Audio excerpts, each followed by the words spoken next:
bertubi menerima serangan roket dari pasukan Hizbullah Lebanon pada Selasa 5 Maret 2024 malam.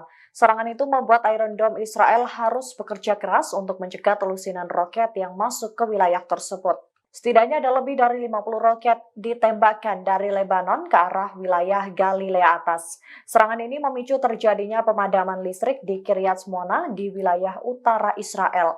Sontak serangan bertubi-tubi tersebut membuat Iron Dome Israel bekerja keras untuk mencegat mereka di udara sebelum jatuh mengenai pemukiman dan instalasi vital Israel. Media Israel melaporkan serangan ini menjadi salah satu peluncuran terbesar sejak dimulainya perang. The Times of Israel juga menyatakan bahwa serangan roket tersebut ditembakkan oleh Hizbullah Lebanon sebagai respons terhadap serangan udara mematikan pasukan pertahanan Israel di Lebanon Selatan pada beberapa hari sebelumnya. Menurut IDF, sekitar 30 roket ditembakkan Hizbullah Lebanon ke Kiryat Shmona dengan setidaknya 10 proyektil berhasil dicegat oleh sistem pertahanan udara Iron Dome. Sementara itu, satu roket menghantam halaman sebuah rumah di kawasan sekitar Kfar Blum yang menyebabkan kerusakan ringan.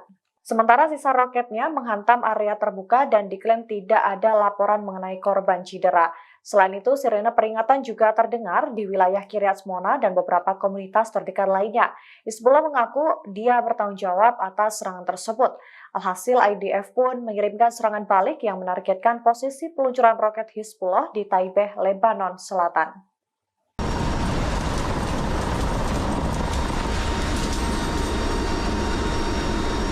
Militer Amerika Serikat lagi-lagi mengirimkan bantuan untuk warga Gaza.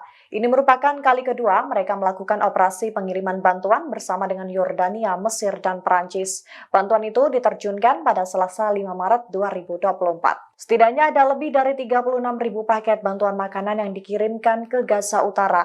Pengiriman itu dilakukan melalui jalur udara dengan menggunakan pesawat C-130. Pengiriman bantuan dari Amerika Serikat dan negara-negara lain itu bertujuan untuk melengkapi apa yang menurut para pejabat adalah kurang, yakni pasokan bantuan yang dibawa melalui jalur darat ke wilayah Gaza, di mana PBB dan juga badan-badan bantuan terkait telah memperingatkan bahwa kelaparan hampir tidak bisa dihindari oleh warga Gaza. Operasi pengiriman bantuan itu pun diunggah di platform X oleh Komando Militer Amerika Serikat CENTCOM. Departemen Luar Negeri Amerika Serikat Matthew Miller mengatakan bahwa Amerika Serikat telah berupaya untuk menyalurkan bantuan ke Gaza melalui sebanyak-banyaknya bantuan. Selain itu, Uni Emirat Arab juga akan membiayai pengiriman bantuan dari Siprus, di mana bantuan tersebut akan diperiksa terlebih dahulu oleh pejabat Israel sebelum nantinya dikirim ke pantai Gaza. Tujuannya adalah agar kiriman tersebut tiba di Gaza sebelum dimulainya bulan suci Ramadan. Sebelumnya, Amerika Serikat juga pertama kali meluncurkan bantuan untuk masyarakat Gaza pada hari Sabtu 2 Maret 2024. Bantuan itu dikirimkan ke masyarakat Gaza dengan menggunakan 3 pesawat militer tipe Hercules C-130. Mereka menerjunkan setidaknya 38.000 makanan dari udara. Tidak sendirian, Amerika Serikat juga bergabung dengan Angkatan Udara Yordania dalam mengirimkan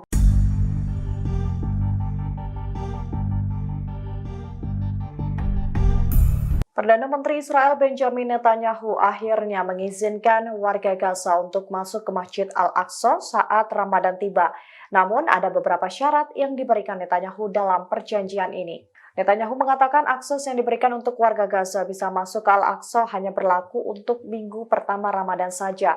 Namun, pihaknya mengatakan keputusan ini bisa berubah sewaktu-waktu berdasarkan dengan peninjauan setiap minggunya.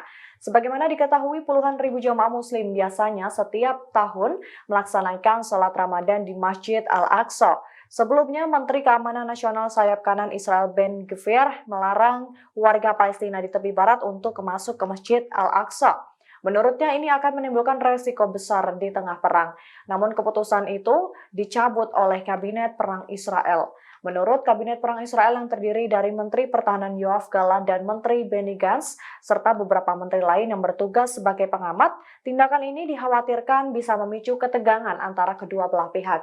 Tidak hanya tolak usulan Ben Gvir saja, Kabinet Perang Israel juga mencopot Menteri Kepolisian dari jadwal kerjanya dan menegaskan bahwa mereka akan mengambil keputusan atas nama menteri tersebut.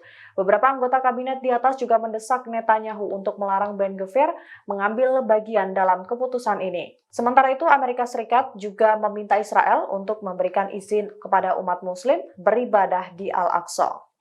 Jangan Download Tribun X sekarang. Menghadirkan lokal menjadi Indonesia.